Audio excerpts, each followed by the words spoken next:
Hello everyone, hope you're doing well. We are looking at the first event vehicle of the year for War Thunder, and it is going to be starting on the 17th of January, so very close to the new Battle Pass as well. It is called Enter the Serpent, and it's going to be running from the 17th to the 4th of February, and of course it is for a British vehicle. Well, kind of a British vehicle. This is the FE 4030/3 Shear 2. This vehicle is basically a modernized chieftain vehicle with a lot of aspects of the Challenger.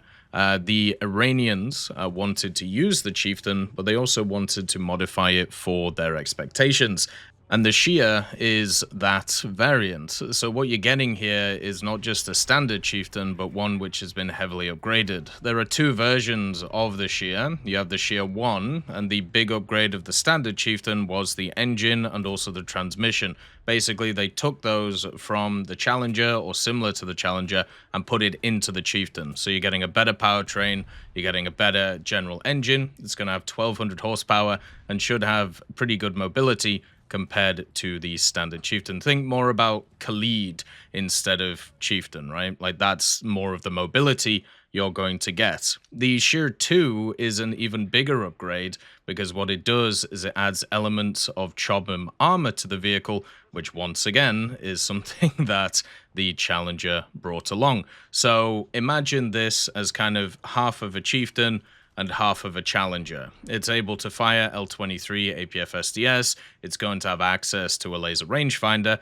Don't know if it's going to have thermals or anything like that, but it will have very much enhanced mobility and also enhanced protection. Now, whether that protection will matter, because it will still have kind of the same weak spots, you know, the lower glacis, the driver's port. Hopefully, it'll be able to stop shells with the turret. The Challengers used to be able to do this, and also it was something that the Challenger 2 used to be pretty good at in the game, but then everybody kind of got better rounds, so unfortunately, that kind of fell apart.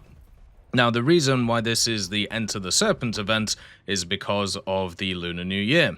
On the 29th of January, the Lunar New Year is coming in, and it's the Year of the Snake, so that's why we're getting this. Surprisingly, it's not a Chinese vehicle, though. Being Iranian and also from British descent, it is going to be in the Great British Tech Tree at rank 6. It's only going to be an event vehicle, though, so no premium. You're going to have to grind it out and, you know, get all the modifications, which should be generally quite fine.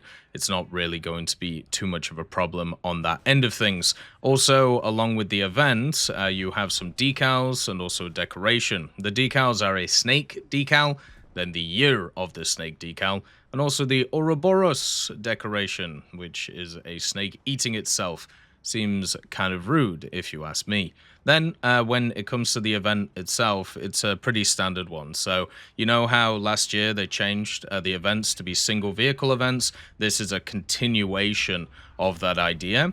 And the stages that you will have access to, they are going to be obtained through 45,000 mission points. So it's going to be a lot of mission points for this. And to be honest, the event itself is not crazy long. Basically, you have stages every 2 days, starting once again on the 17th of January, but you're also going to have one on the 19th, 21st, 23rd, 25th, 27th, 29th, 31st, and 2nd.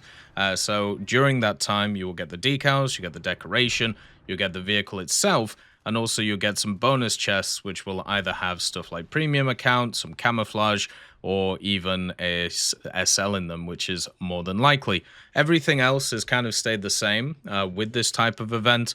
So through the 9 stages, you can get yourself a unique camouflage for the vehicle and also 4 random modifications for it on the 9th stage. So they're keeping in that setup, which I think generally is quite good. But also, at the same time, they're bringing back the upgrade for the coupon. So if you want to sell it, if you're on PC, or if you want to exchange the coupon for war bonds, then you are able to do that. Basically, it is the same system that we've seen before. When you complete 8 stages, you get a non-tradable coupon for the vehicle, but if you want to upgrade it so you can sell it, it's going to cost you 750,000 mission points. So remember, this number is not tied to specific stages of the event, that is a total over the whole event. So while you are grinding this event, getting the 45k every 2 days, if you're able to in total get 750,000 overall, you will be able to sell the vehicle. So quite hefty, quite heavy in terms of what you have to do, but generally not too bad because it isn't an increase from last year. And if people were able to do it last year, then, you know, you can end up doing it this year. The way to grind this event is exactly the same as always.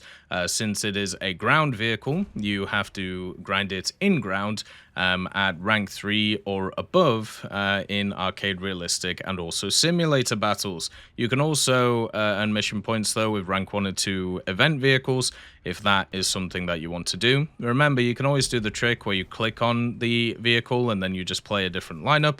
As long as you click on it in game, all of the mission points will actually accrue for the event itself. This also works with pages of history and also many other things. So the first event this year is British, and to be honest, it's a kind of cool, interesting vehicle. An export version of a chieftain is not usually something that I feel like would be something that's kind of focused on, but also you got to remember last year we got the Iranian version of the F-14, which is kind of interesting. The more interesting part for this, though, is what BR will this be? Will they make it the same BR as the Khalid? Probably.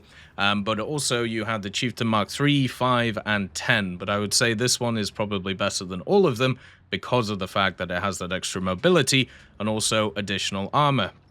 One of the things that's always interesting with these types of vehicles, though, is the additional weight. Since this chieftain has additional armor, it's going to be heavier. So how is that powertrain going to deal with it? Is it still going to have that enhanced mobility, or is it still going to be just a big chunky boy and struggle in that way? Who knows at the end of the day what's going to happen.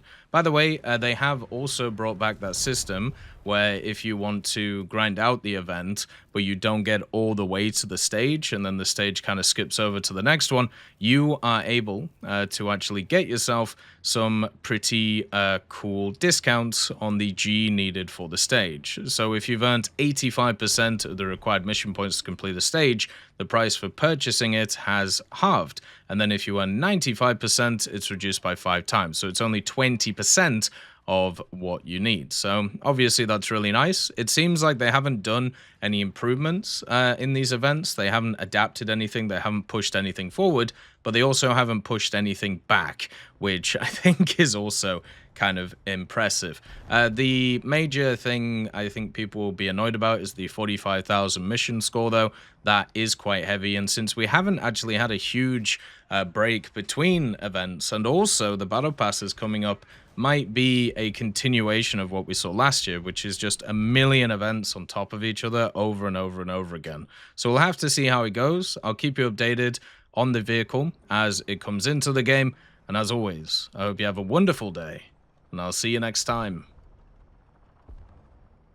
I'd just like to thank GMG Smiley, CD Beans, Chieftain Mike, EMN3 Galaxy, Tulio Pontecorvo, Brendan Quinn, Carrion Crow, Gus Irenicus, Pyman, Wartinder, Teddy, Daniel Stanton, Martinez, B. Young, Ozzy Panzer, Alan Hacker, Liam Shear, Opium Prime, Lafouche, Sem, Aslan, Uncle Bean, and Derek R.